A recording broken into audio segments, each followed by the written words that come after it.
How to get rid of pigeons at a bird feeder. Often referred to as rats with wings, pigeons are unwanted pests in urban neighborhoods. Birdwatchers in these neighborhoods are discouraged when pigeons frequent their feeders, intimidating smaller, more desirable songbirds.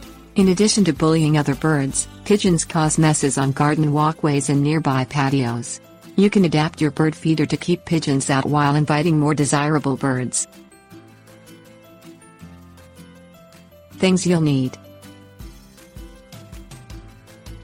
broom, pole-mounted bird feeder, stovepipe baffle, screen or large rocks. Sweep up all birdseed from the ground. Remove ground feeders and cease feeding the birds for a week. Pigeons will go elsewhere and will stop associating your yard with food. Install a pole-mounted bird feeder, preferably one with a cage enclosure that prevents pigeons from accessing the food inside. Remove any trays or discs around the feeder, which may provide a perching spot for pigeons. If using a tray as a squirrel baffle, replace it with a stovepipe baffle.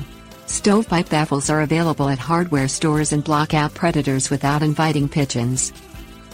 Place a screen or large rocks on the ground under the feeder to prevent pigeons from accessing fallen seeds. Replace mixed seed with foods that pigeons don't like, such as shelled sunflower seeds, thistle seeds or soot.